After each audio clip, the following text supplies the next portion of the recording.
Good afternoon. Good afternoon.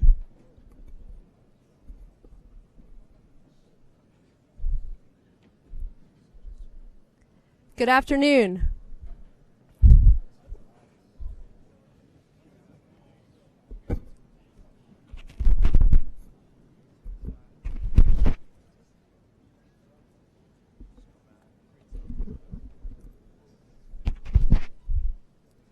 Is anyone?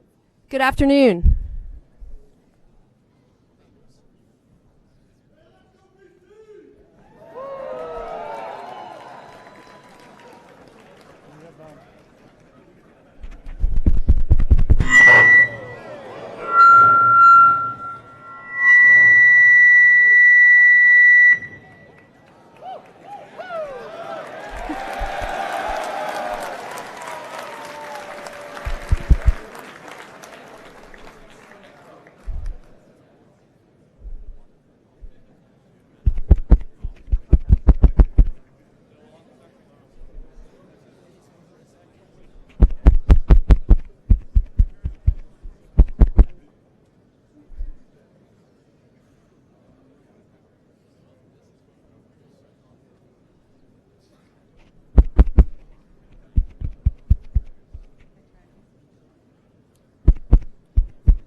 Good afternoon.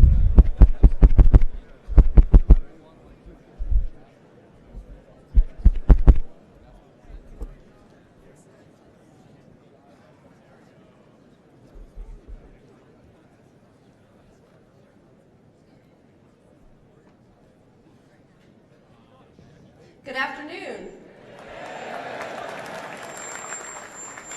And welcome to this, our 154th commencement of Boston College High School.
The Reverend Brian Conley, S.J., Superior of our Jesuit community, will now lead us in prayer.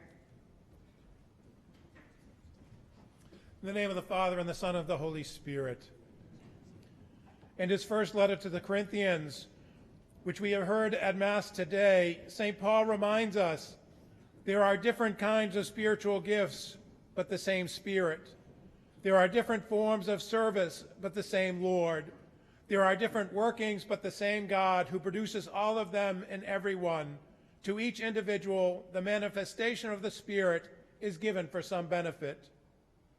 Almighty God, we thank you for sending our community the young men who graduate today. We thank you for the gift that they have been to this community during their years at BC High. These young men have learned of the gifts you give to each of us and have learned to use their gifts in the service of others.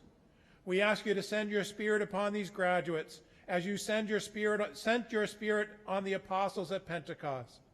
Remind them of the gifts you have given them. Direct these gifts to be used for your greater glory and the service of others. Lead them from this place to other places of learning. Help them to continue to grow in relationship until they have reached the fullness of their potential. Keep them aware of your holy presence in our midst. Place in them a spirit of gratitude, that they may be grateful for all of those who have contributed to their reaching this milestone. We give thanks for the faculty and staff here at BC High who have contributed to their education.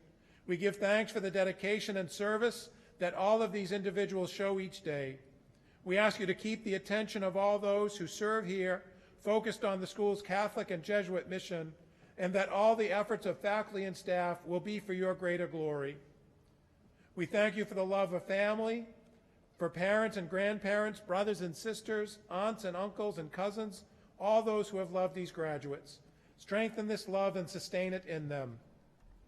As these graduates join the alumni of BC High, we ask you to bless all those who have graduated from BC High, especially the class of 1968, whom we honor in a special way this day.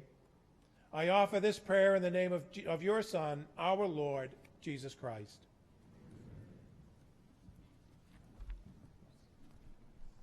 Please be seated.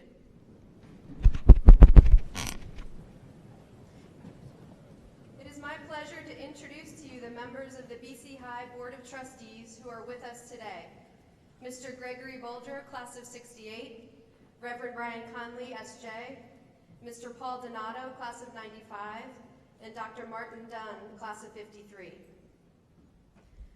The welcome address will be delivered by a student who has distinguished himself both inside and outside of the classroom, Joseph Moschino. When his teachers were asked to describe him, two themes dominated. The first, a theme fitting for the president of the Student Council and soon-to-be Naval Midshipman, service. Joe has committed himself to making BC High better while empowering his classmates. He has learned that he can accomplish more by enlisting his peers than can be done alone. We know that we will look back with pride when this precise, disciplined, thorough, and dedicated young man's service expands from our school to our country. The other theme that emerged when speaking about Joe was kindness. Numerous examples were mentioned of Joe, going out of his way to make someone's life easier, always exhibiting care and empathy. If you know Joe, you will appreciate one of his teachers describing him as a young man who is thirsty for knowledge and water. It is with pleasure that I call to the podium the President of the Student Council, Joseph Moschino.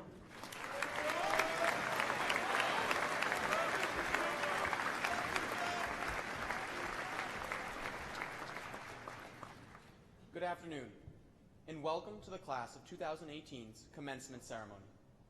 I wish to say a special hello to our guests today.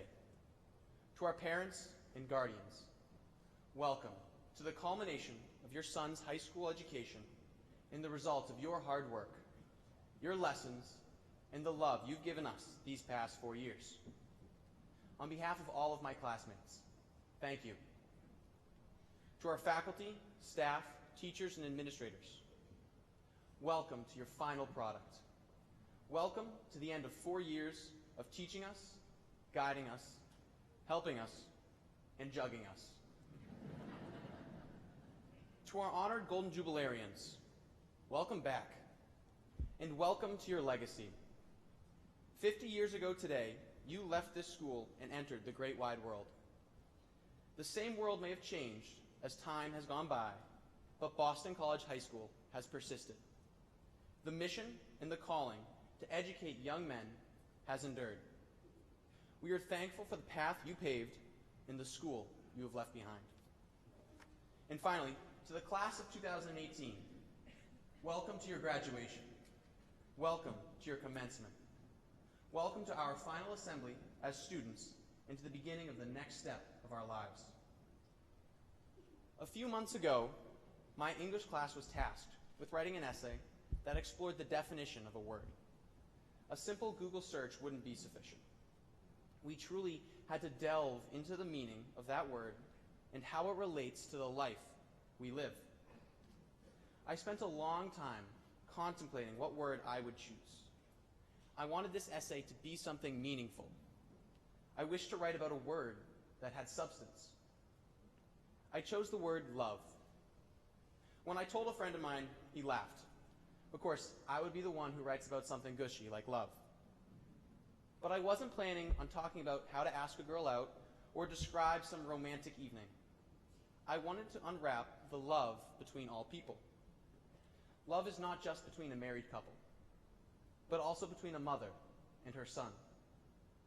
It exists between a young man and his home, and between two brothers, related or not. I define all of this as a willingness to sacrifice. Love is the idea that you would give something up for the person or thing that you love. Love is your parents driving you an hour home after a late practice. Love is showing up on a Sunday to work an open house. Love is being there for a friend when he needs you most, no matter what. I bring up this transcendent idea of love because as our graduation day approached, the more I had realized the love I have for this school and for my classmates. And the more I paid attention, the more I heard all of you admit your love for each other. I heard close friends say how much they'll miss each other's company. I saw the heartfelt moments as we experienced various lasts. The last play, the last game, the last class.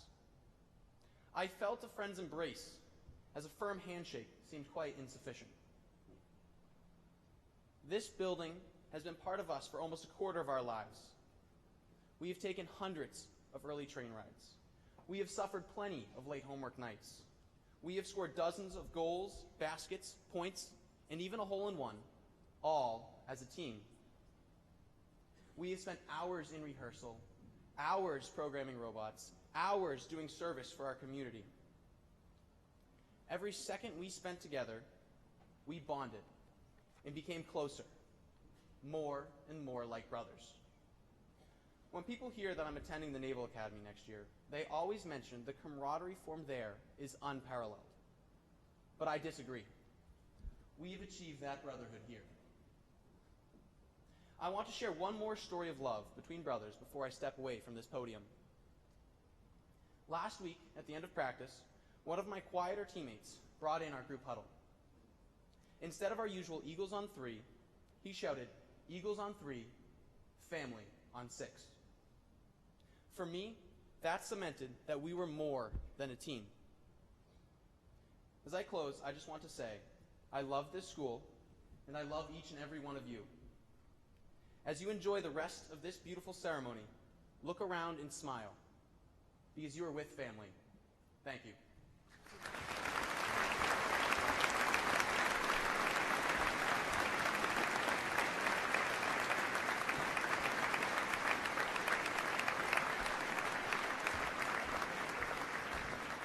It is now my pleasure to introduce Mrs. Grace Regan, President of Boston College High School.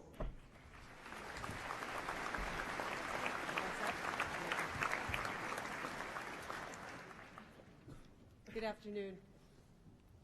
I'd like to thank all of our Golden Jubilarians, as well as their families and guests, for joining our community to be honored here today. The Golden Diplomas you are about to receive represent your 50 years as members of the BC High Brotherhood. They also signify the indelible link between you and the young men waiting to receive their first diploma, as you did in 1968.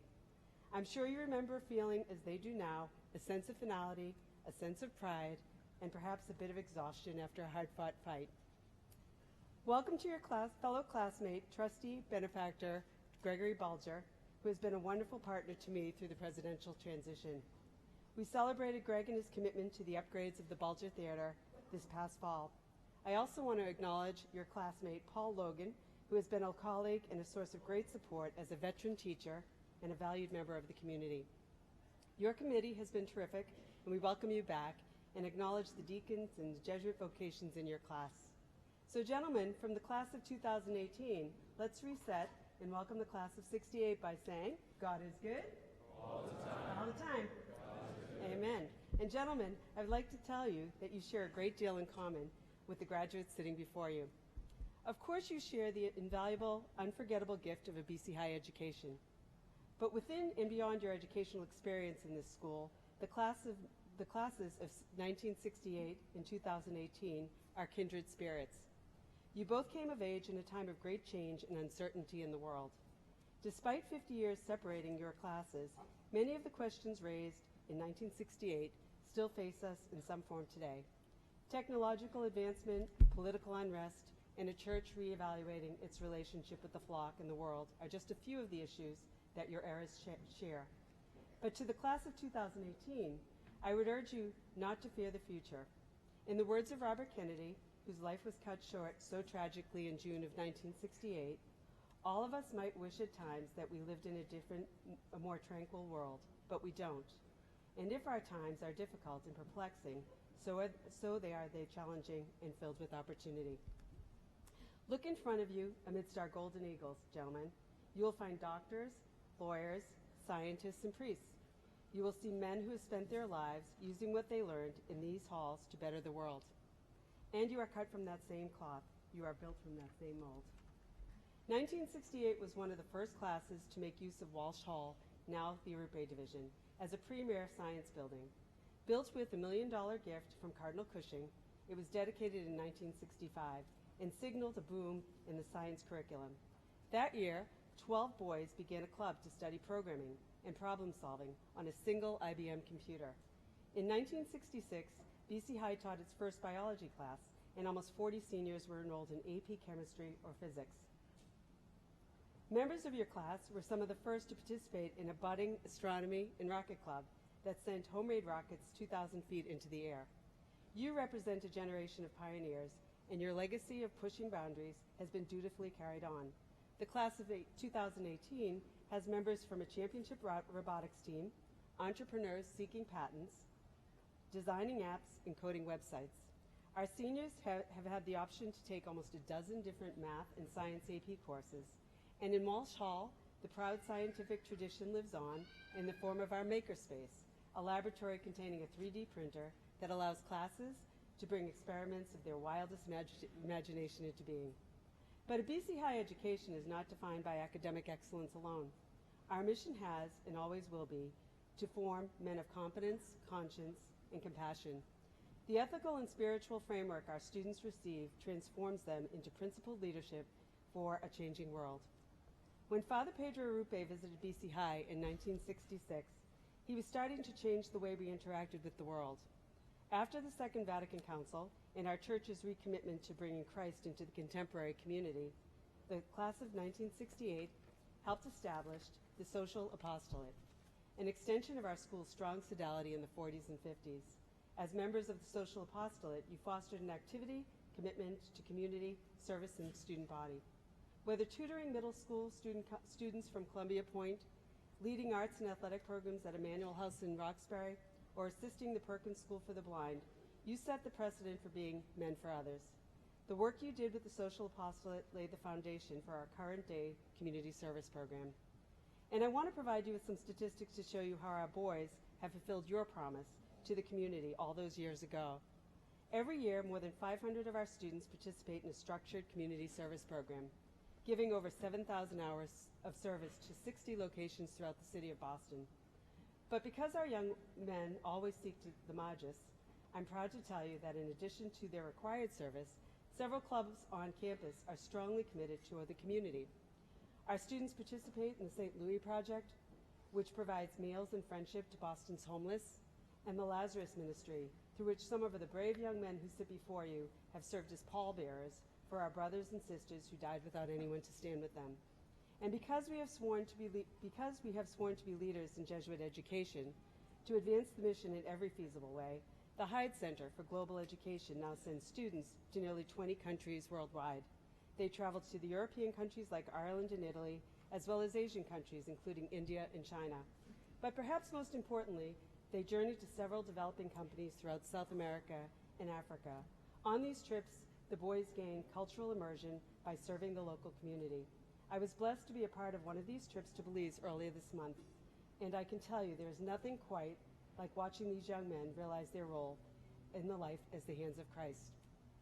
A few weeks ago, Father Jose Mesa, the Secretariat for Jesuit Secondary Education in the Curia of Rome, joined us and served on a panel here about BC High's role in the world. He was blown away by the opportunities we offer through the Hyde Center and impressed upon our audience the transformative effect of global education. The class of 2018 has traveled thousands of miles to fulfill what Vatican II and Father Arrupe started all those years ago, the unification of a truly Catholic, truly universal church committed to justice, one body with one mission. So I hope you know 2018 will follow your example. They will carry your legacy for the next 50 years. While you were affected by the violence at Kent State, they are experiencing the March for Our Lives movement. You witnessed the civil rights movement. These young men have watched Black Lives Matter. You aimed for the moon, and someday one of these young men might set foot on Mars. We can never know the true historical significance of the moments in which we live, but at BC High, we prepare our graduates to be leaders where it matters and when it counts. The stride we take into tomorrow is only as strong as our back foot is steady. 1968, you, our alumni, our Golden Jubilarians, have kept us steadily planted. And even now, at this very graduation, you present the base from which the class of 2018 will push off and spring themselves into the world. They will strive, as you have, to do great things for our country, our church, and our world. Ad Maiorem Dei Gloriam. Thank you, class of 1968.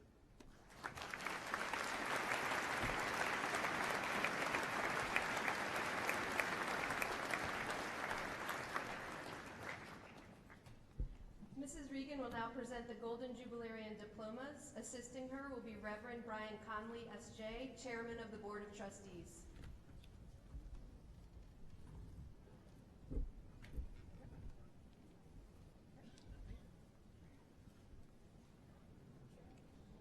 Paul F. Abraham. Edward L. Biskowskis.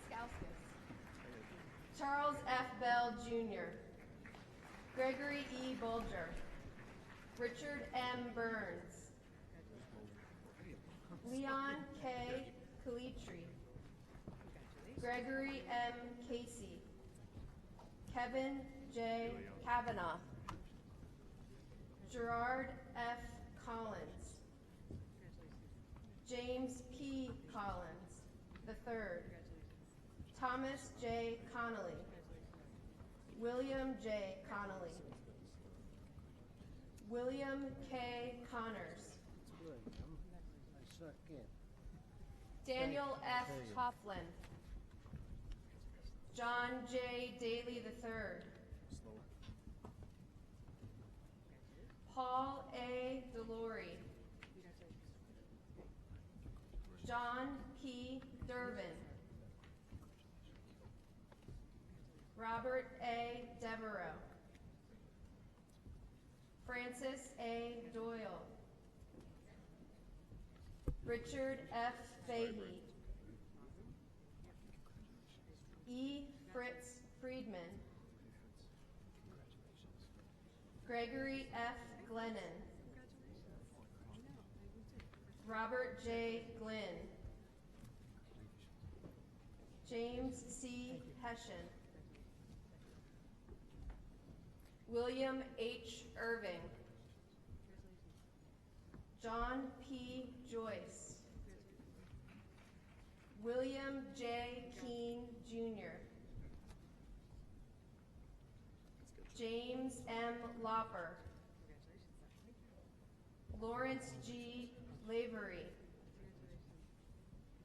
Paul T. Logan.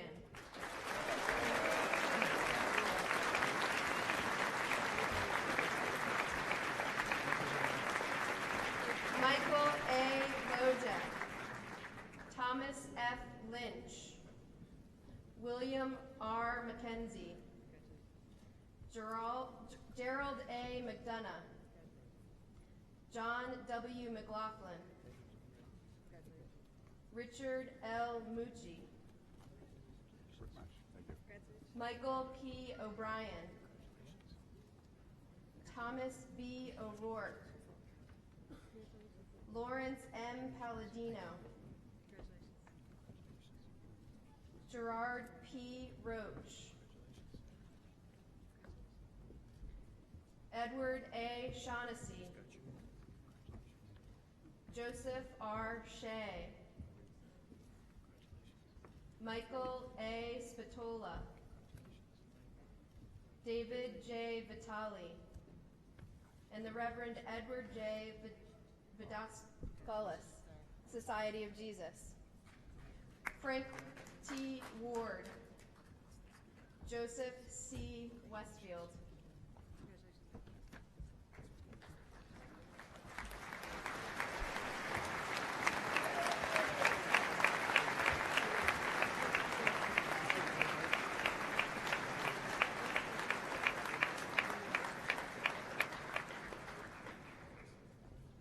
Congratulations to the class of 1968.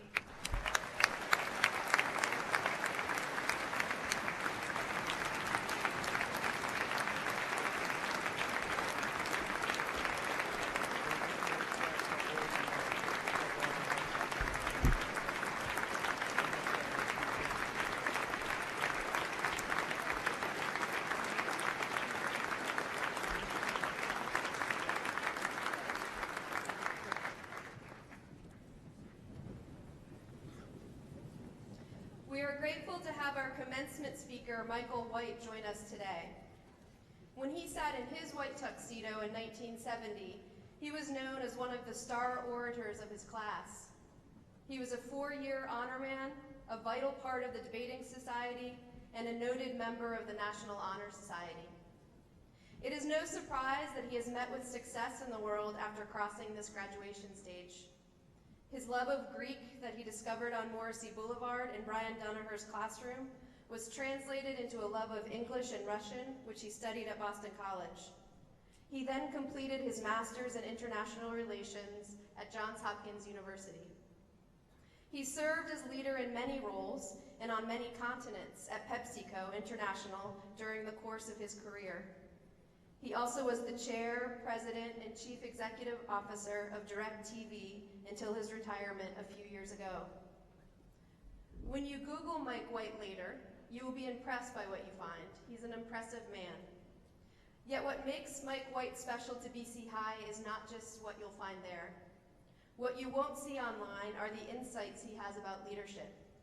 You won't see there what we know here, which has been the good counsel he has provided over the years to the leadership at Boston College High School. His expertise has also been highly sought after from major corporations around the world. His recent retirement has allowed him more family time and more time on the golf course, and we are honored that it has allowed him time to catch some games at BC High and thrilled that it means he can spend today with us sharing his insights. It is my pleasure to call to the podium Mr. Michael White, class of 1970.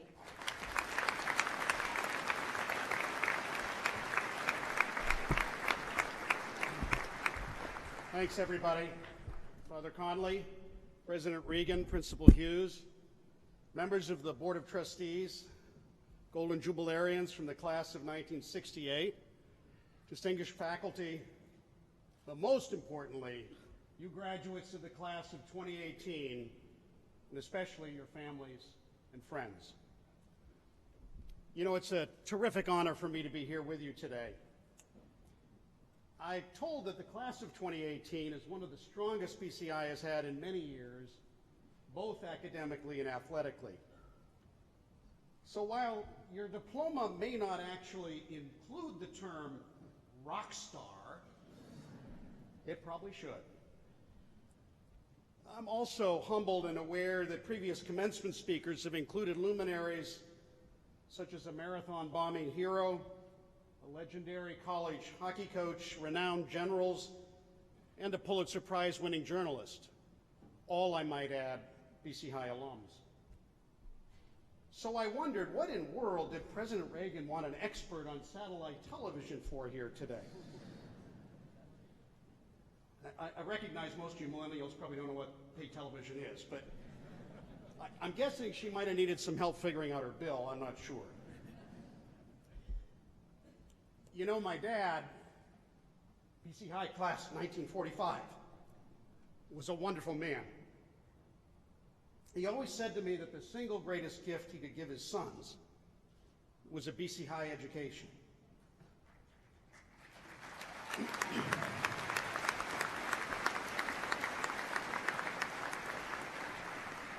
And my Uncle Francis, my brothers Tim and Greg, and my nephew Chris all know firsthand how right he was, and so do I.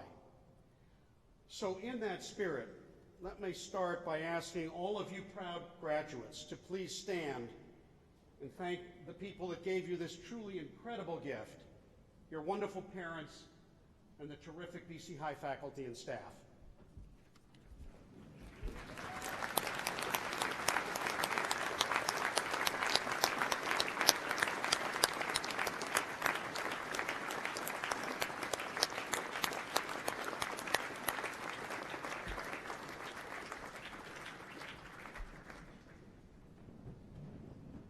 Now, I have to tell you, being back on Morrissey Boulevard brings back a flood of great memories, although I don't remember this building, Grace. You know, when I showed up here in September 1966, I was the only freshman from Walpole, taking the train to South Station, the subway to Columbia Point, and walking over the footbridge to make sure I was here in homeroom 1C by 8:15.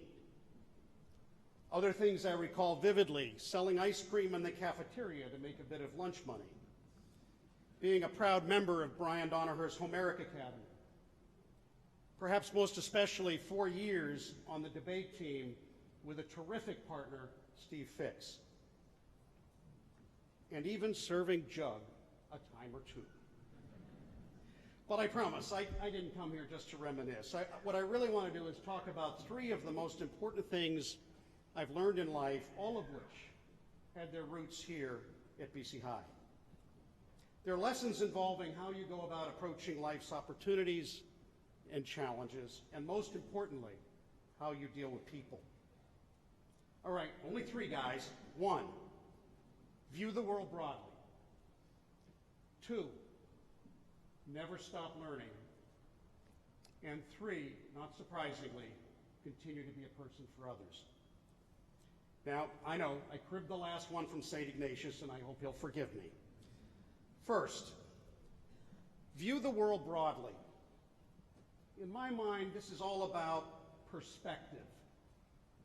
It's making a deliberate effort to see things objectively and through multiple lenses, always looking beyond your own, sometimes narrow viewpoint. When I think back on it, in so many ways, BC High was the first stop on my own life journey to a broader perspective. For instance, I experienced the city of Boston as a commuter.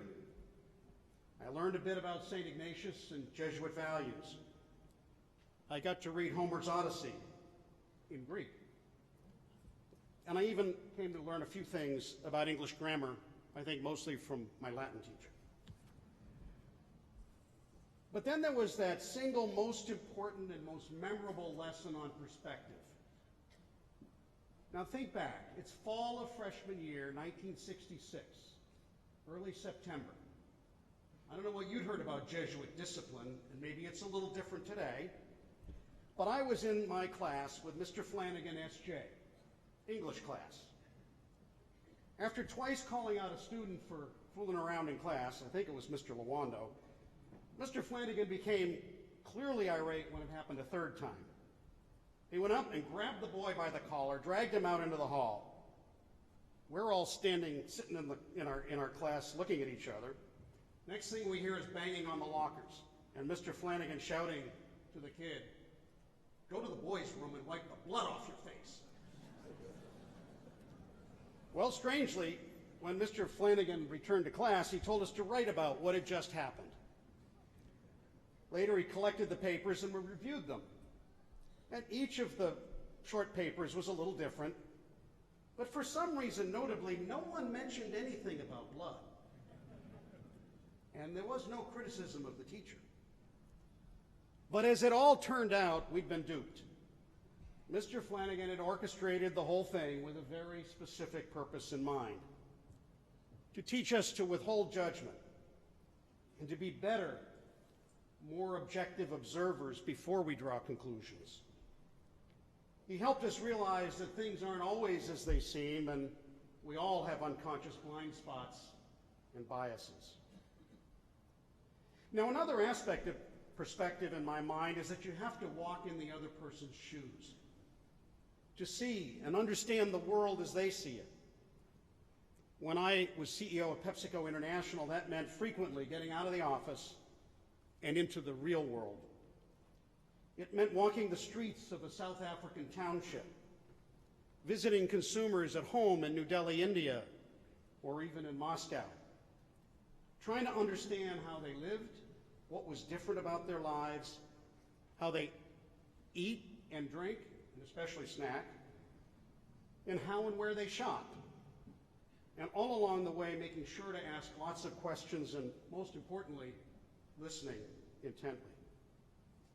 My guess is it's a lot like those of you who had the chance to travel to Argentina, or China, or Ecuador, or even inner city Boston or rural America. You broadened your perspective. And finally, in a world that's changing as fast as ours, you also need to see around corners to anticipate change. You can imagine that was really important for me at DirecTV, because internet video streaming and mobile technology were exploding all around us. I often thought of hockey great Wayne Gretzky, who famously said, "I don't skate to where the puck is, but to where it's going to be." So the point is, make a habit of always broadening your perspective, trying to get a grasp of both the big picture and the smallest details from multiple viewpoints before you make judgments or decisions. And of course, always try to be objective.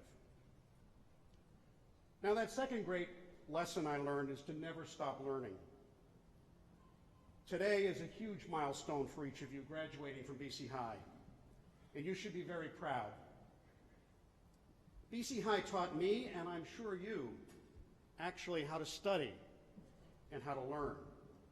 An incredibly valuable discipline. But guys, know this. While the 3-hour homework rule may no longer apply, when it comes to learning and personal growth, you're still in the first inning. Or at least I hope so.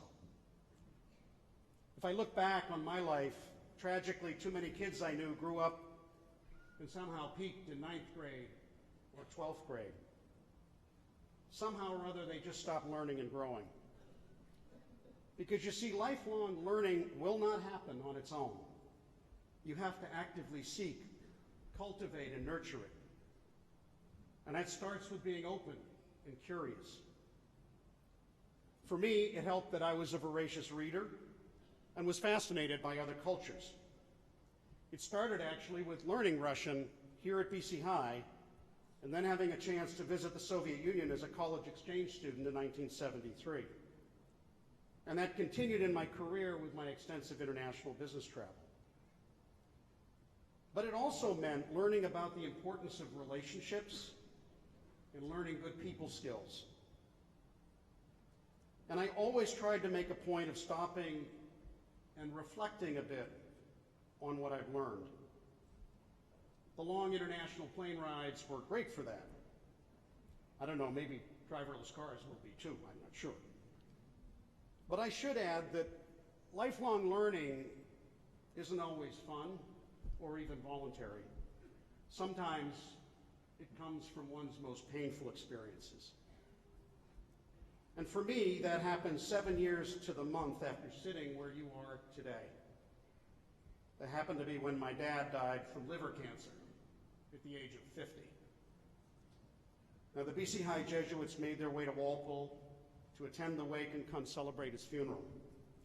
And as the oldest in my family, I gave the eulogy, certainly the hardest speech I've ever had to do. But I was already 27 with a family of my own, and 4 of my other siblings were already out of the house. But my 3 youngest siblings were 12, 16, and 17. And so my mom, with only a very modest life insurance policy to fall back on, had to pick herself up from her grief and go out and find a job. And she did that, becoming a math teacher at Ursuline Academy. Now, I mention this because watching her, I came to understand one of the single most important qualities of successful people: resilience. In my mother, I saw grit and determination in the face of a potentially devastating loss, and also the ability to reinvent herself and adapt to her new circumstances. And I can tell you today, I see it in my 34-year-old niece, Jessica. She's the wonderful mom of a beautiful 1-year-old daughter who's battling colon cancer.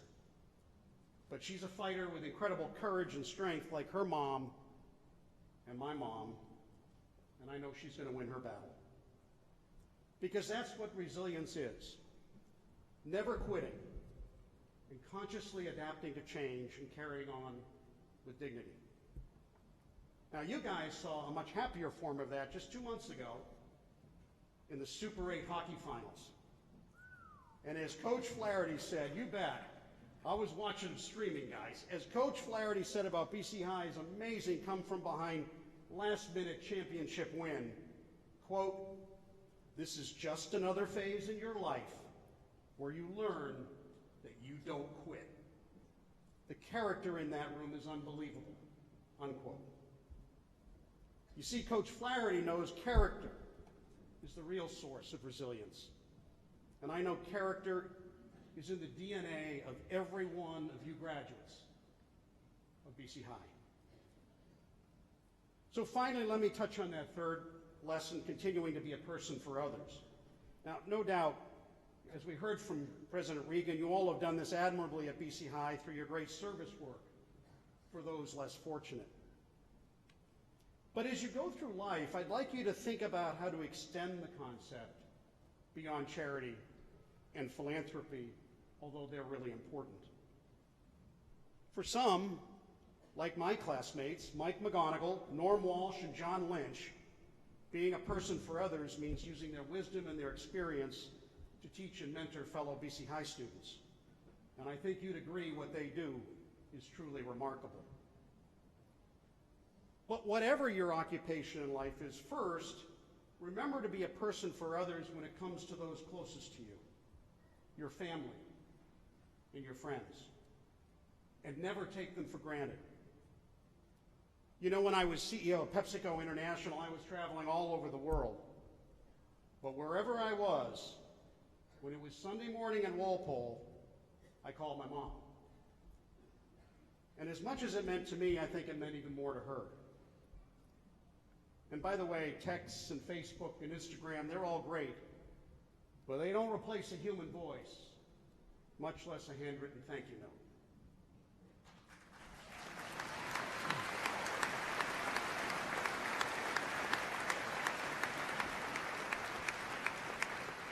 So as you move on to your new address this fall, commit to stay connected with your loved ones and your friends. The other thing I want you to think about in being a person for others is you may not realize it yet, but BC High has also prepared every one of you to lead others.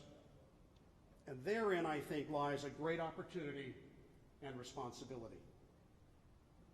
But understand one lesson I learned early in my career.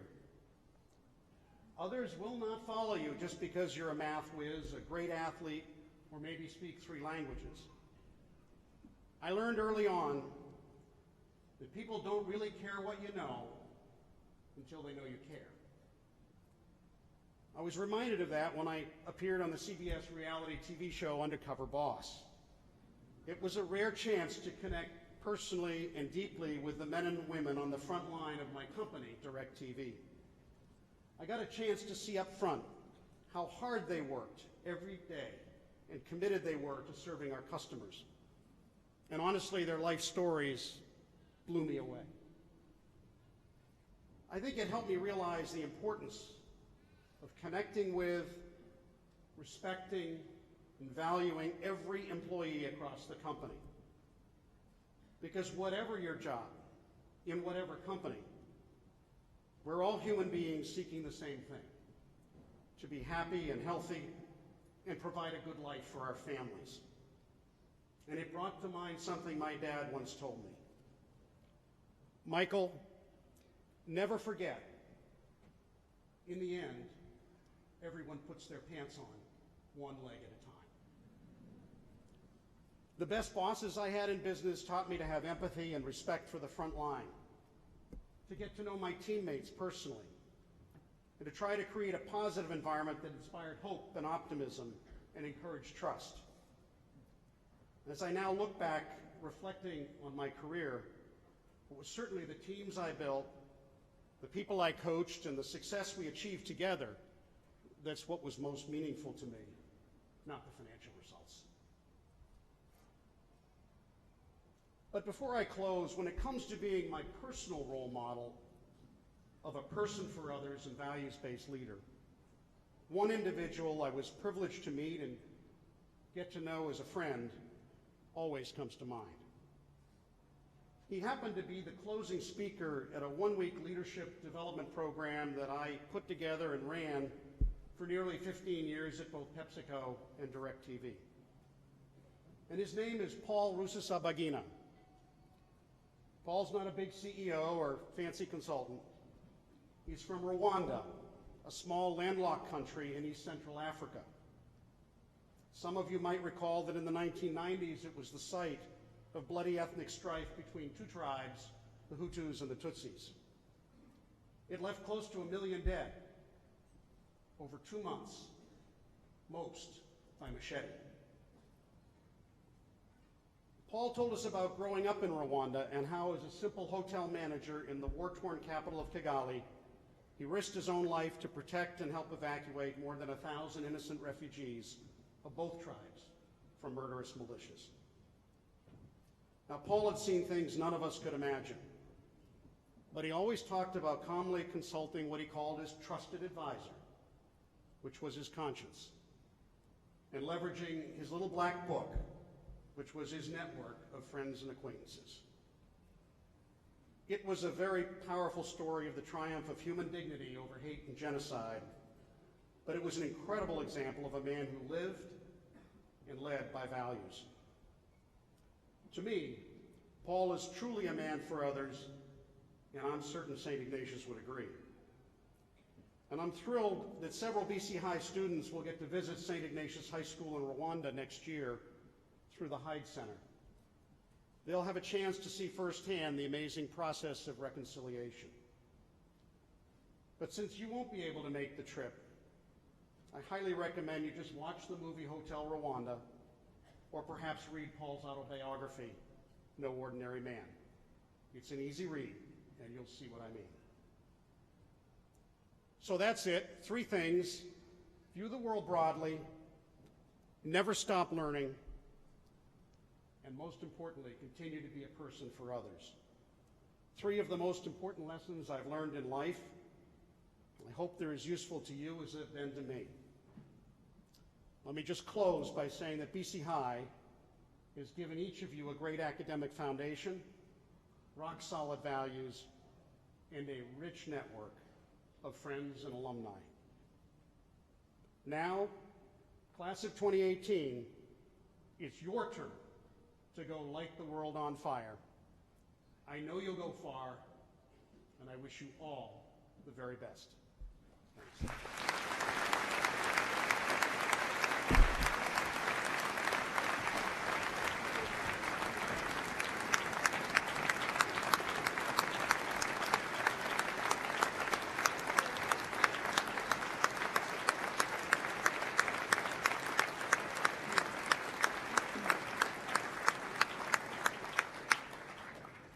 Mr. Stephen Hughes, class of 73, principal of Boston College High School, will now present the class of 2018.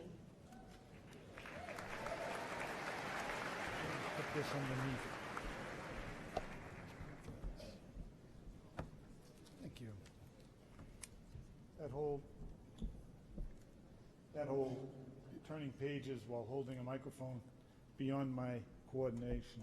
So, yeah, that moved off. Honored guests, faculty, family, and friends of the graduates, and members of the graduating class of 2018. As principal, it's my privilege to present the graduating class. But before I do that, on behalf of the faculty, staff, administration, and the Board of Trustees of Boston College High School, I'd like to thank the parents of the graduates for the great trust they have placed in us. We are humbled by your support, and we are blessed to have worked with you in forming your sons these past several years. To the graduating class. Preparing for this moment, I began to look back over your years here at BC High in order to catalog your accomplishments. I wanted to see what you had done during your time with us. I thought I might list your achievements in the arts, athletics, or scholarship, or recognitions in competitions such as mock trial, curtamen, theater, or music. Or perhaps list your travels across the globe to places like Tanzania, Buenos Aires, Dominican Republic, or Dublin. You are an accomplished and well-recognized group, and that's all well and good.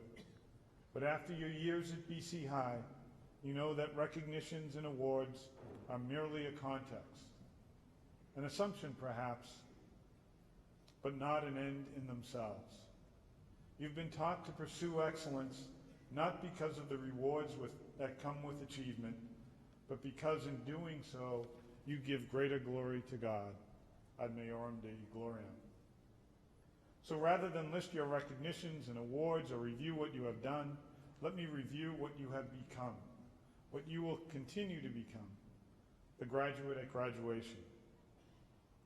During your 4 years here at BC High, you have become open to growth. You have increasingly taken on the responsibility for your own growth as a person, and you are becoming a person who desires integrity and commitment in all facets of his life. And you have developed the habit of reflecting on your experiences. When you first came to BC High, your motivation was external.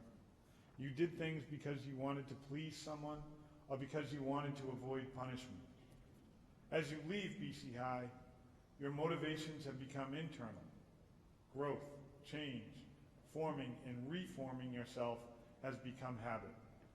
You have come to understand that education goes far beyond the matter you are being taught and enters your personality, your character, the entirety of your mind and soul. You have come to understand that real education is a process, an interior growth, and it should remain part of you forever. During the past 4 years, you have begun to learn to strive for academic excellence. You have directed much of your energy to the pursuit of knowledge. You not only exhibit competency in those academic disciplines necessary for further education, but you have begun to develop skills and understandings which go beyond the academic requirements for college. You have worked to form in yourself permanent worthwhile habits, habits of the mind such as accurate observation, careful planning, close concentration, and systematic work. You've also worked to form in yourselves habits of the will, such as commitment, perseverance, and optimism. You are beginning to appreciate the need for intellectual integrity and self-motivation in your lifelong quest for truth. You are becoming religious. You have examined your beliefs with a view to establishing an active relationship with a religious tradition and community. For many, that tradition is Catholic, but it may be Baptist, Muslim, Jewish, Episcopalian, Buddhist, or any one of a number of faith communities. What is important is that you are engaged in a community of faith, that you have immersed yourself in spirituality, and that you have begun to form a healthy conscience with which to evaluate moral choices. You are loving. You are well on the way to establish your own identity, able to move beyond self-interest or self-centeredness in relationships with others. You are beginning to be able to risk some deeper levels of of relationship in which you can accept and cherish the mystery of other persons. It is said that the meaning of life is discovering one's gifts, and the purpose of life is in giving those gifts to others. And so you have begun to experience the richness and satisfaction of service to others and the empathy and compassion engendered from such experiences. You have formed friendships. At first you learn to accept and then later come to love others, and perhaps more importantly, allowed yourself to be accepted and loved by others. And you are committed to doing justice. You have gained some understanding of the many needs of local, national, and global communities, and you are preparing for the day when you will take your place in those communities as a competent, concerned, and responsible member. You have begun to acquire the skills and motivation necessary to live as a man for others, and you have come to know that charity is not a replacement for justice. This is what you have become during these past several years. So while you were learning literature and French and chemistry, you were also learning to have faith, compassion, understanding, and courage. This is the mission of BC Hyde. This has been the mission of all Jesuit schools all over the world since the middle of the 16th century. I'm going to read to you a quote from the Ratio Studiorum. For those who are unfamiliar, the Ratio Studiorum is the original plan and methodology of the Jesuit schools. In other words, the why, what, and how of Jesuit education. It was completed more than 400 years ago, and it is still pertinent today. The quote reads, "Those who attend the schools of the Society of Jesus in pursuit of learning should be convinced that with God's help, we shall make as great an effort to advance them in the love of God and all other virtues as we shall do to perfect them in the liberal arts." Like all those who have tended Jesuit schools during the last 400 years, we have sought to form both your minds and your souls. So as much as you have been prepared for the rigors of academic life, of the academic life of college, you have been prepared to do God's work here on earth. You have been prepared. You are called to be nothing less than saints. And this world desperately needs you. Now, saint is not a concept we employ much anymore. I feel a little uncomfortable with the word myself, perhaps even the concept. It can seem like a notion from a different era, but if you recall your readings from the lives of the saints, you will see that some helpful models of lives lived well. Many saints, perhaps most saints, including Ignatius, are wonderfully flawed people just like us, who nonetheless had the courage and faith to rise each day and try again, to remake themselves, to try to live better lives. It is in that light that I call you saints. You have been prepared to form and reform yourself, and you have learned that to serve others in whatever your vocation is the greatest of gifts. It is perhaps easiest to see that we need saints to serve the people of Calcutta or the Dominican Republic or in any of the marginalized communities of the world. But let us be careful not to forget that we also need saints in the boardrooms, the courtrooms, the corporate conference rooms, and the classrooms of the 21st century. You are needed everywhere. This is the work you have been prepared for, what you have been prepared to do, what you have been prepared to be. What you have started here will be your life's work. You see, in many ways, it does not matter if you become a physician, a priest, a writer, an educator, or a public servant. But it matters greatly that you continue to become kind, caring, and courageous men. One final indulgence before I step down. On behalf of the faculty, staff, Board of Trustees of Boston College High School, I would like to thank you for allowing us to walk with you on your journey these past years. To be even a small part of your formation has been a great gift and blessing. Your enthusiasm, your curiosity, your trust, has enriched our lives in countless ways. But now it is time for you to move on to other challenges and for us to walk with other young men. But we will not forget you, nor the great meaning and purpose you have given to our lives. May God bless you and keep you safe.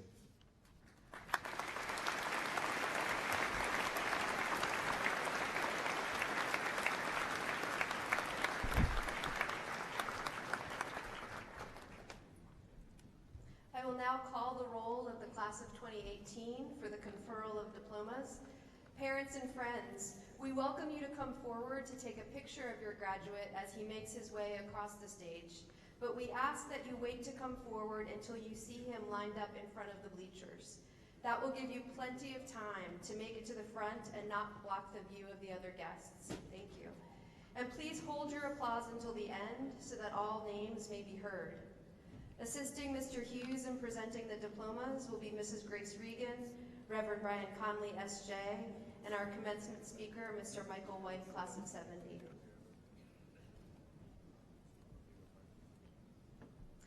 Daniel C. Abraham. Arkadiusz Adamkiewicz. Obunikakam Chidara Agba. Thomas M. Icardi. Timothy Scott Albert. Paul Cuthbert Albright. William Bradley Alvord. Alex Remus Ambrosius. Luke Sullivan Ames. Brendan Manuel Amorin. Christopher Stephen Andaloro. Diego Andres Antello. Enrique Alberto Antello. Ryan Paul Berry. William M. Bedford. Ryan John Beeler. Clark William Begley. Jed Harrison Bell. Kaylin Merrick Benster. Ryan Robert Bigley. Anthony Botero. William Edward Bowen. Matthew Boyle. John Rennick Brocker. Connor O'Brien Bradley. Joseph Robert Branch. Michael John Bridgman. Keenan Bryn Jr. Thomas Anthony Bruzzese.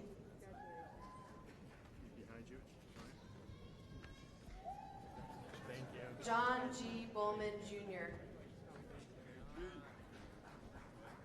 Owen John Callow. Ryan Patrick Cameron. Liam Francis Canavan. Owen T. Carberry. Giovanni A. Cardillo. Anthony Gray Carlino. George Lawrence Carney II. Thomas A. Casper Jr.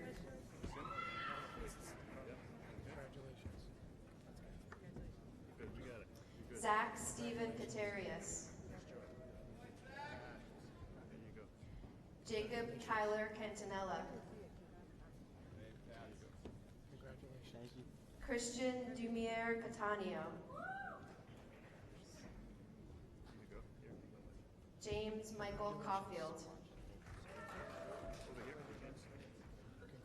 Sebastian Joe Adams Kao. Tyler Centeo. Daniel Christopher Chapin. Christopher William Chow. Kevin Barry Chisholm.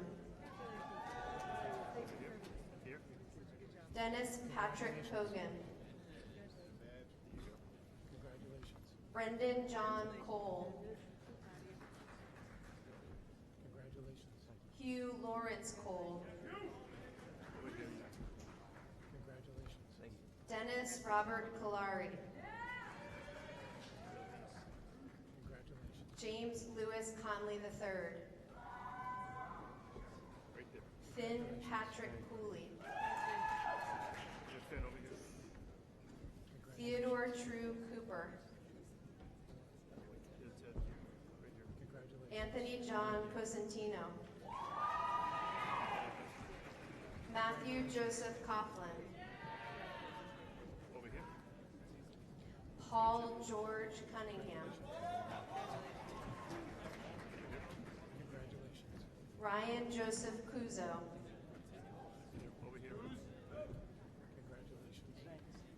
Brendan Robert Curry.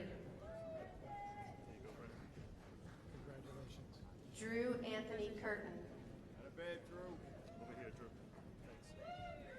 Edward Curran Curtis. Jared Bartley Marenghi Daigle.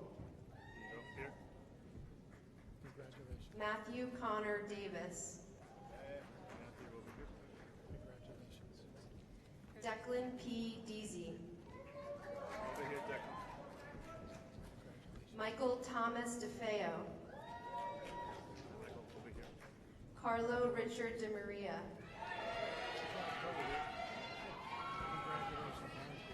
Stephen Carl DiMatteo. Robert Christopher DeMayo. Colin Campbell Dennisker. Michael Daniel DeVries. Kyle Patrick DiMatteo.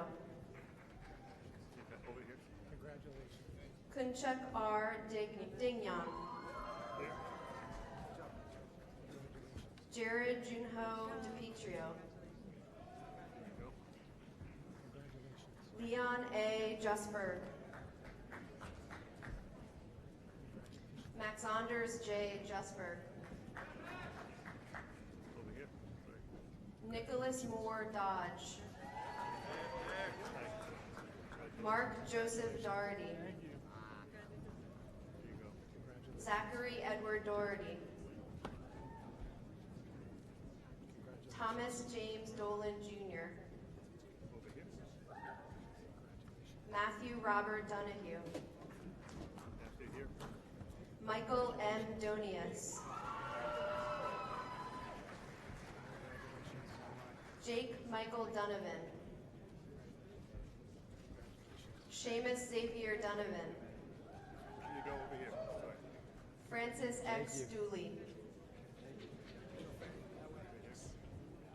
Jacob Stephen Doran. Patrick Joseph Downey. Joseph Edmund Dragon. Daniel J. Driscoll. David Francis Driscoll. Owen James Driscoll Jr. Thomas William Driscoll. William Amon Driscoll. Michael A. Dunderdale. Hey, Michael, this way. Congratulations. Jared T. Dye. Samuel Wright Edge. Irabosa Keith Enabulele. Congratulations, Keith. Orobosa Kyle Enabulele. Kyle, congratulations. Max Alton Esco. Travis James Evie.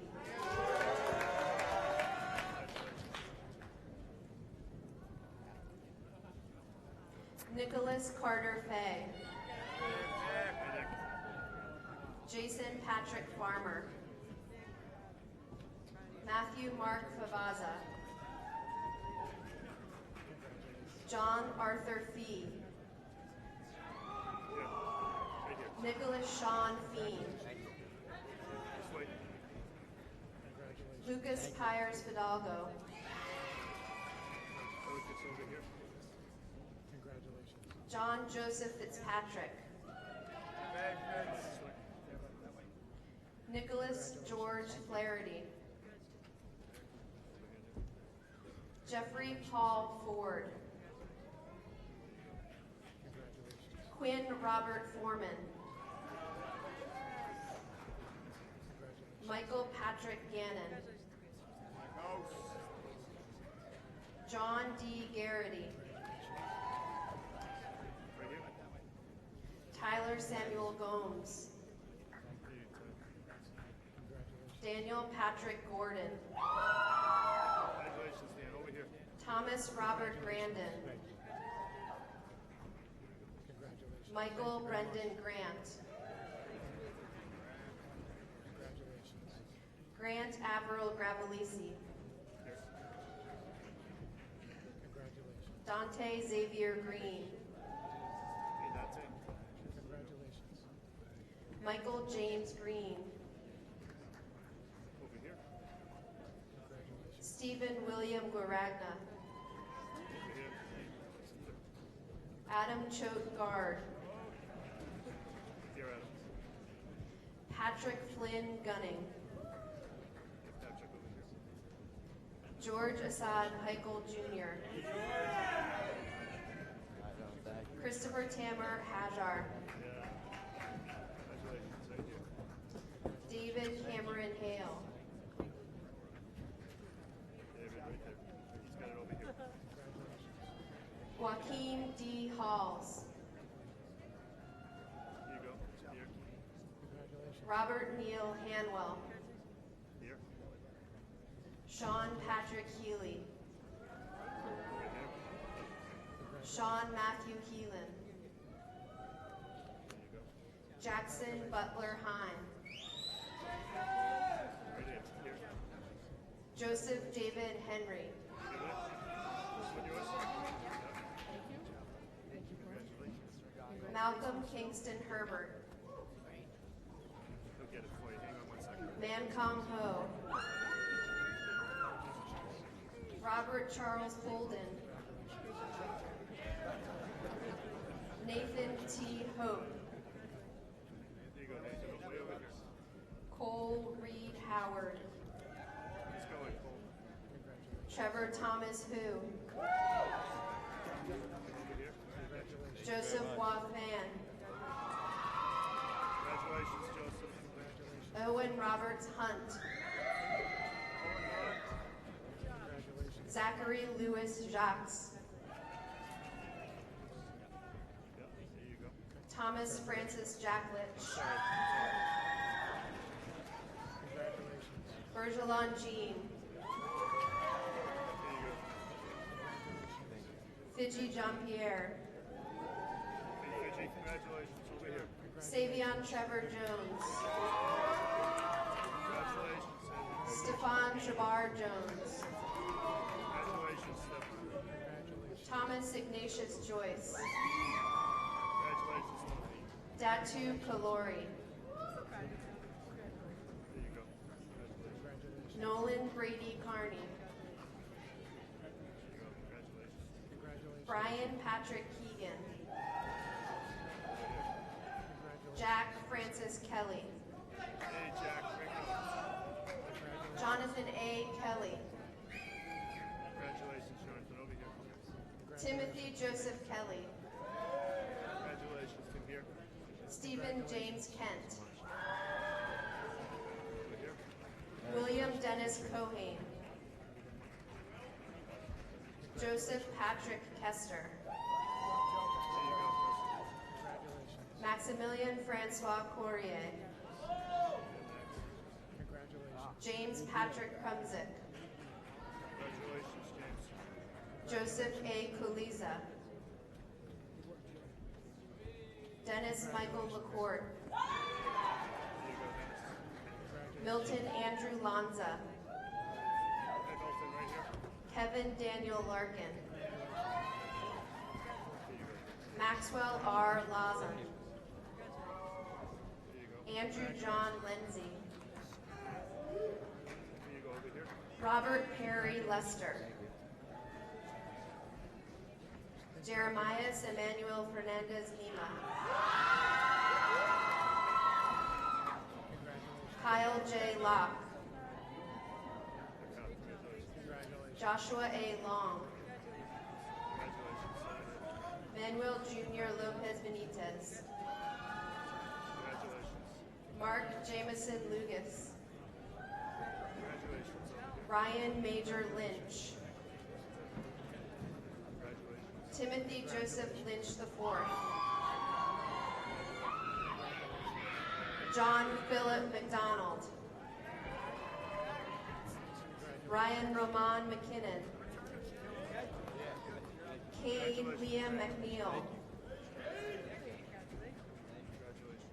Daniel James McGuire. Braden Elias Mahoney. Vladislav Gabriel Marasigan. Jacob Alberto Martins. Jack Kalman Maud. Christopher Michael McCarthy. Martin Bertrand McCormick. James Michael McDonald. Andrew James McDonough. Kevin Paul McDonough. Diarmid L. McGonigal. Thomas Patrick McMorrow. John Michael McNeil. Jake McNeil. Sachin Patrick Meyer. Seamus Patrick Mellett. Anaris G. Mello II. Joseph Francis Moschino.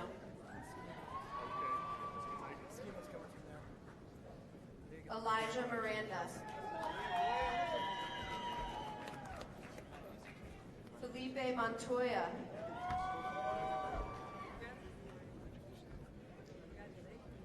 Jacob Taryn Moore. Simon McNamara Morera. Paul Francis Moriarty. Connor W. Morrow. Nicholas Christos Moulis. Brian Edward Moynihan.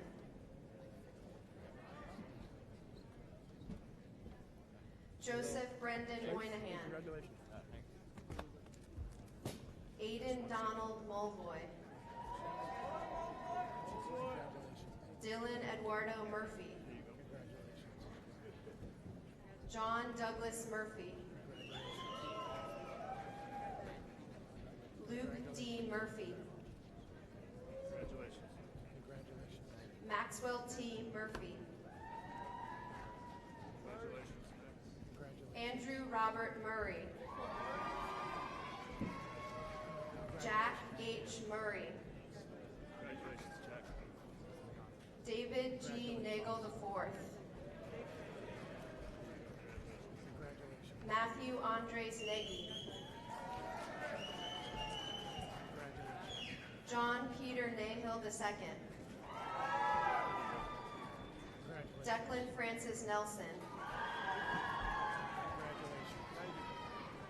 David Joseph Nero III. Stephen Wynn No. Mukasala Kosisachuku Obukwulu. Daniel Joseph O'Connell Jr. Patrick Norton O'Driscoll. Alessandro Nicholas Ogiano. Thomas B. O'Hare II. Evan Isaac Ohabunwa. Jack T. O'Leary. Edward John Ordway Jr. Kenneth Chidi Osuji. Christopher Page. Benjamin Joseph Painshaw. James Allen Papasadero. Kevin Robert Parsons. Ravi Jagdish Patel. Smith Vijay Patel. Liam Patrick Hughes. Gregory Wayne Peterson. Anthony Peter Petrillo. Patrick R. Phelan. Andrew Michael Phillips. Clayton Leonard Piantadosi. Colson Elijah Pierre. Roy Sebastian Platil. Brendan Dean Price. Charles Walden Pine. Christopher Bambera Pine. Andrew Mark Quigley. John Jeanette Quinn. Stephen Edward Recupero, Jr. Justin Matthew Rich. Chase Alexander Riley. Spencer Walker Riley. John Robert Medini. Nathaniel Sherman Robards. Casey William Thomas Roberts. Cooper Elliott Roberts. Andrew Rolls. Matthew Stephen Gerard Ronade. Aiden Sullivan Ross. Kian Dunnell Roy. Jordan Richard Russell. Ned Christopher Saliba. Troy Anthony Sammons. Joseph Robert Savino. Griffin Patrick Scannell. Luke Walker Scaramuzino. Daniel Barucci Scribner. Benjamin Christopher Sears. Ryan Gray Cynthiana McQuaid. Abraham Sequar. Dimitri Evan Sarametis. Patrick Augustus Shelby. John Michael Shanley. Matthew Liam Shaughnessy. Michael Paul Sheehan. Daniel Thomas Shield. Julian Augusto Silva. Jared Simonelli. Timothy Joseph Smith, Jr.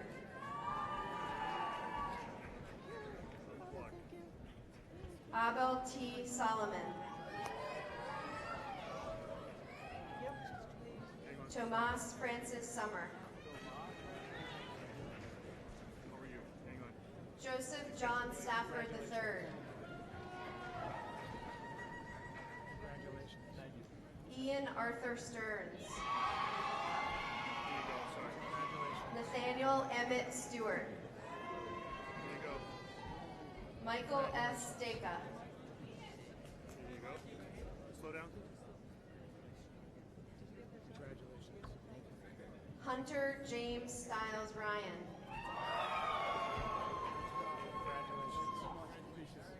William Eric Strauss.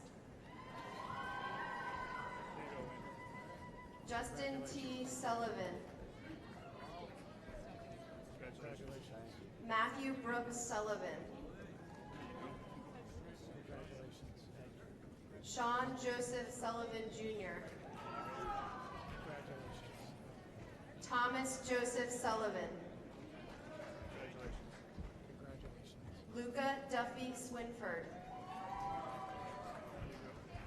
James Tan.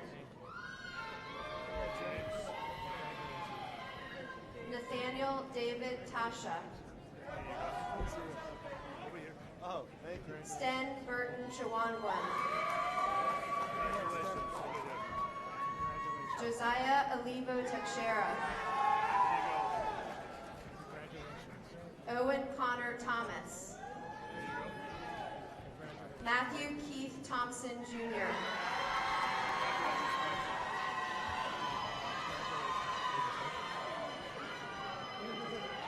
Drew Topalian. Thank you. Andrew Stephen Torrey. Andy Trabika. Hi, Andy. Congratulations. Zachary Matthew Trent.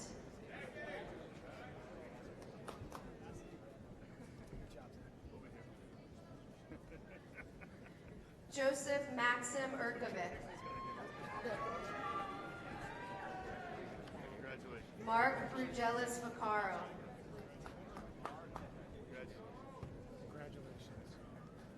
Michael Gregory Vassal. Congratulations. Over here. Over here. Nice going.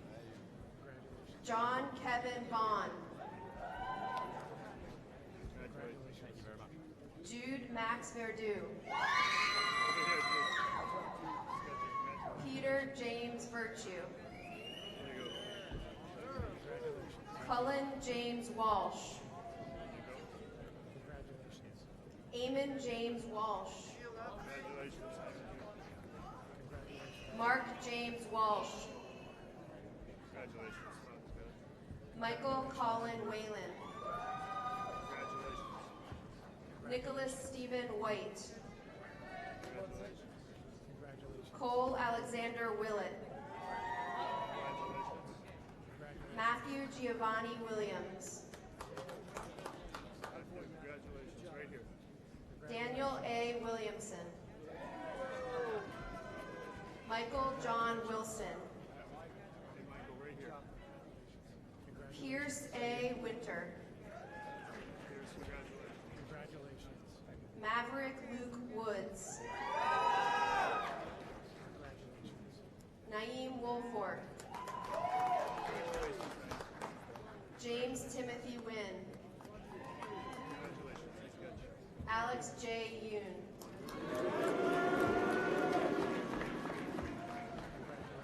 Congratulations.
selected by the faculty and staff to deliver the senior address this afternoon is Thomas Bruzzese.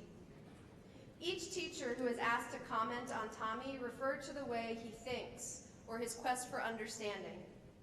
They marveled at his maturity with which he approaches learning and his relentless and exuberant pursuit of knowledge.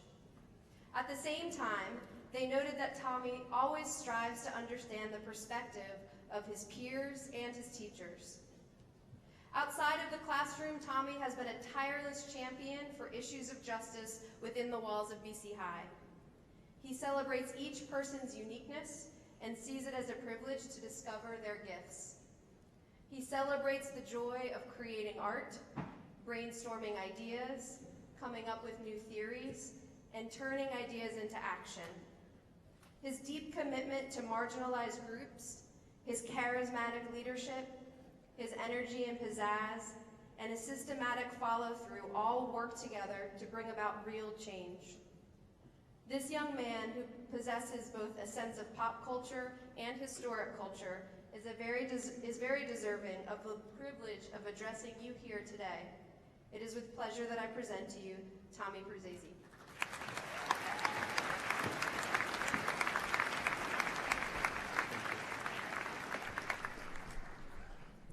Now I know what we were all just thinking.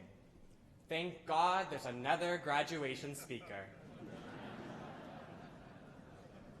I'm here today to offer some sage wisdom. So here's a life tip. Don't take life advice from an 18-year-old.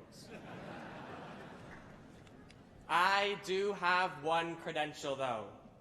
I am the recipient of the most coveted honor here at BC High, the 2016 Health and Wellness Academic Excellence Award.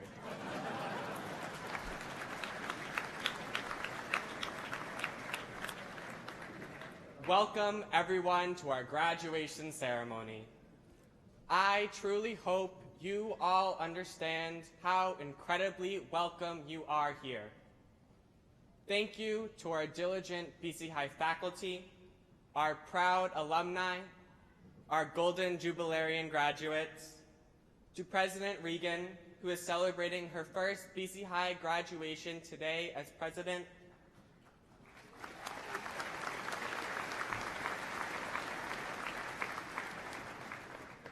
to the humble Mr. Hughes, to our trustees, our esteemed guest, Mr. White, our loving parents, guardians, and relatives, our hilarious siblings, and all of our cherished friends for joining us.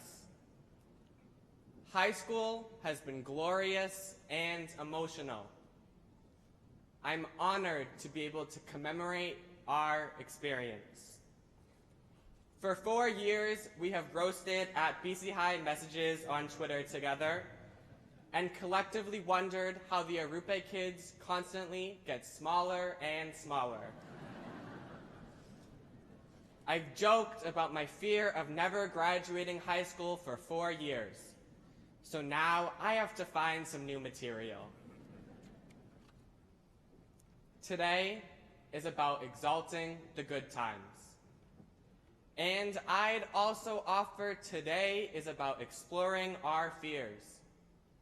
Now, not my personal fear of we will decide the snow day in the morning, but our big picture fears, the ones that often overwhelm us. We rarely talk about fears, but they are such a genuine gateway into understanding who we are. Life is about tackling fears. But before we tackle them, we must identify them. There are 3 fears I think merit our time and attention right now. 1, our fear of honesty. 2, our fear of starting over. And 3, our fear of being unthankful. Fear number 1. We fear being real and honest. As high school students, we save our honesty for our college applications. We write powerful, moving essays about stories most people don't know about us, and we send them off to complete strangers. But there's a slim chance we would share those essays with most of the people in our daily lives. As humans, we are most moved by honesty. Gut-wrenching, vulnerable honesty. Because it is inherently noble to reveal one's fears. It was always so impactful when our teachers and friends revealed their weaknesses. I wish I could do the same more often. So I'm going to try to now. Marching into freshman convocation way back in 2014, I don't think we could have ever imagined how open and loving our teachers and friends would be. How this place, brimming with community, would eventually become a second home. But those nostalgic memories aren't mine, because I never went to Convocation. I was afraid. I skipped our first big event as a community, but my parents went. They had a great time at my new student welcome. I stayed home because I was overridden with fear. I remember Googling how to get out of high school. That was the first of many times Yahoo Answers failed me. Today, however, instead of ditching this monumentous day, I'm honored to be speaking at it. I have been afraid of many more things than my freshman convocation, but I am grateful I faked my courage until it became real. I am steadfast in my belief that we do all make it eventually. If faking smiles at Mr. Drain at 8 a.m. and faking laughter at Mr. Hubbard's jokes is how we arrive there, then by all means, I think it's worth it. Even when you skip a school-wide event like Convocation, believe in yourself enough to persevere. But if you don't believe in yourself like that yet, that's okay. Because there are countless people today in the audience who are believing in you like that. Fear.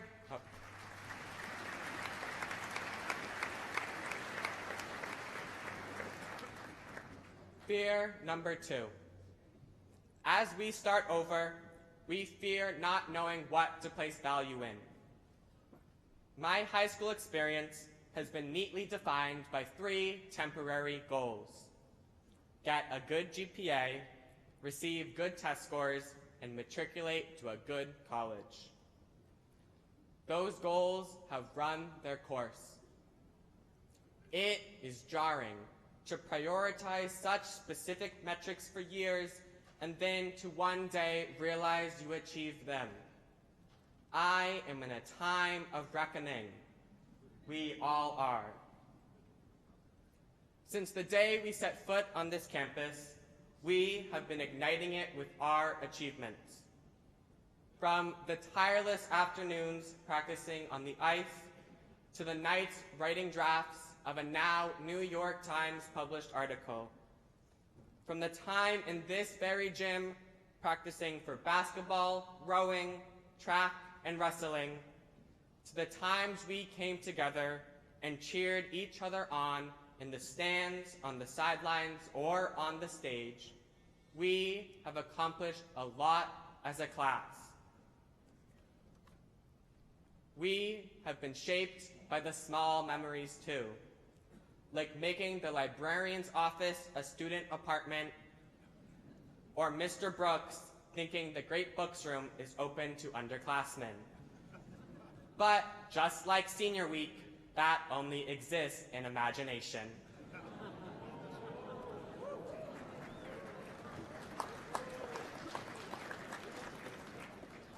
all those vivid memories are no longer how we define ourselves. We no longer have such concrete horizons. For the adults in the room, graduating high school was a catalyst that began your lives.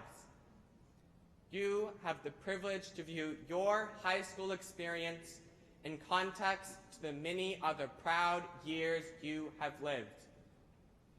But for my peers and me, high school is all we know. Graduating today signifies an end.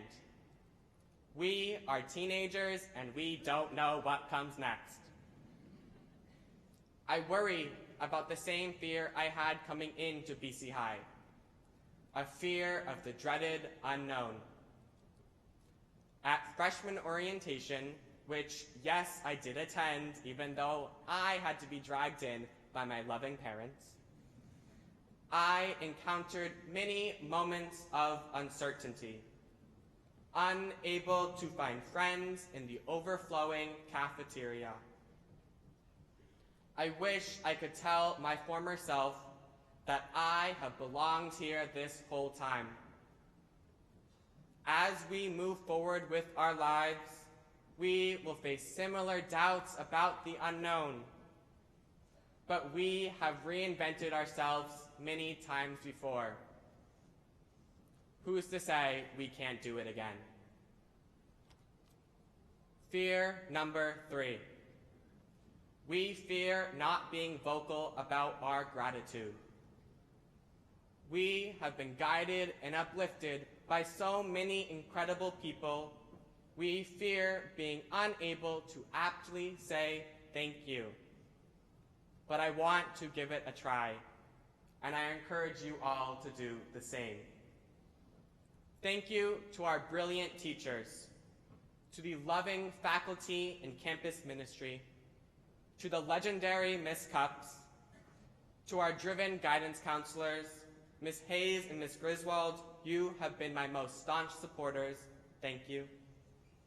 To the teachers like Mr. Suter, who value students' voices and running their classes, to the teachers as relaxed and as funny as Mr. Kreger, to all the teachers as incredibly patient as Senora Basin, and to our even more patient parents, guardians, and family members who show up to school-wide events with or without us.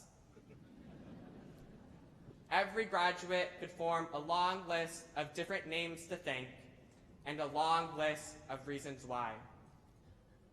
Everyone in this room is part of the reason we made it here today. As I close, I would be remiss to not address how we tackle these fears. But I don't want to talk about how I magically overcame all of them like they were nothing, because no one wants to hear that trash. I cannot neatly wrap up all of these fears into perfect solutions. Frankly, perfect solutions are as overrated as the Catholic Memorial football team.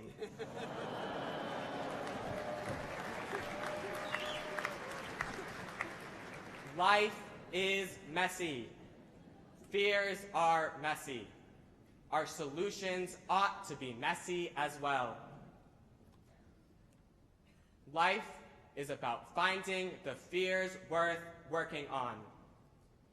We are overwhelmed by so many. It is a virtue to know which are worth tackling. Not all fears merit your time and consideration.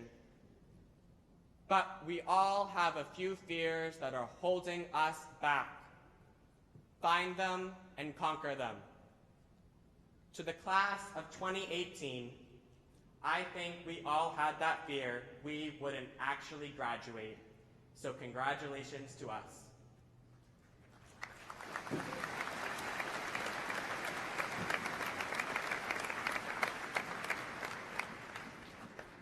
As we venture into a new world, I truly hope you all encounter inspiring fears and seek out opportunities to conquer them. No opportunity will be perfect, but as Sheryl Sandberg, COO of Facebook, puts it, if you're offered a seat on a rocket ship opportunity, don't ask what seat. Just get on. Thank you.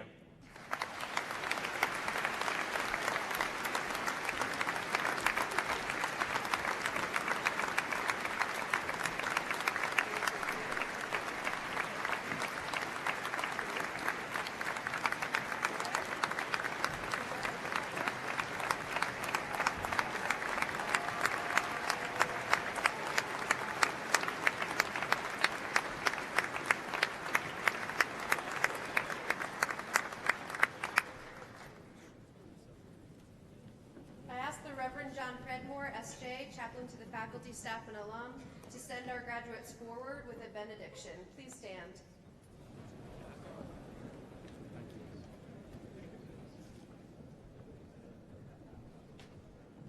Dear members of the class of 2018, we celebrate you today for your accomplishments and your successes for your years here at BC High.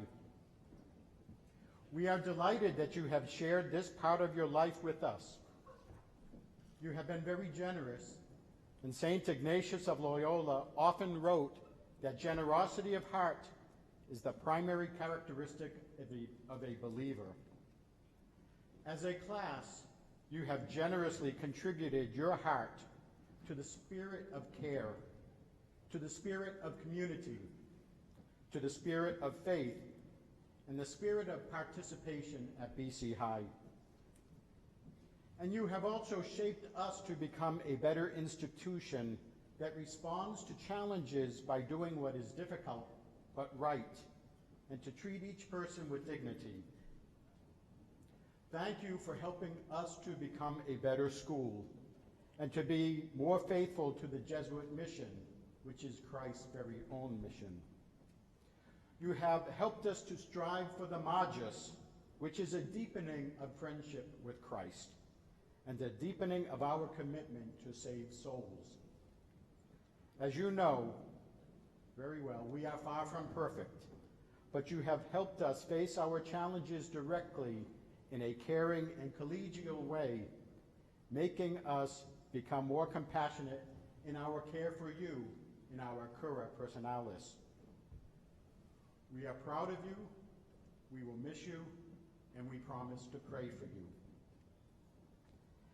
As we ask God to bless you, we feel enriched because our prayer is only partially a goodbye. You will now experience only a change in status because you will always be a part of us. Our prayer is much more of a prayer of welcome, a warm welcome into the larger community as alumni, colleagues, and friends. This is your spiritual home. Come home often. Renew and refresh the relationships you have begun here today, because today is only a new beginning for you and for us.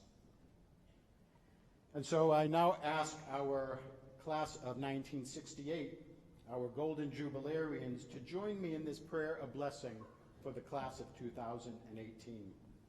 So I ask the Golden Jubilarians to please extend your hands very gently in blessing over the class of 2018. And for the rest of us, if we simply place our hands on our hearts and let us pray. Loving God, on this day of Pentecost, send your Spirit upon this newly graduated BC High class of 2018 and to bless them. Each day, give them the grace and the courage to be men committed to a faith that brings about God's justice, to be men engaged in the battle to save souls, to be men who make a positive difference in the world, to be men who reach out in mercy to those in need, to be men who act out of gratitude because of the gospel, and to be men who see and love the world in the way that God sees and loves the world. On their life's journey, grant them blessing of true joy and be their comfort in times of distress. Keep them faithful to your sacred word and nourish them at the table of your Eucharist.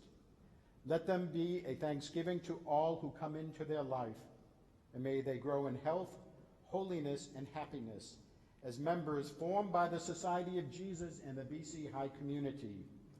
Loving God, we ask you to bless them, Father, Son, and Holy Spirit. Amen. And may the Spirit of God bless all of you, Father, Son, and Holy Spirit.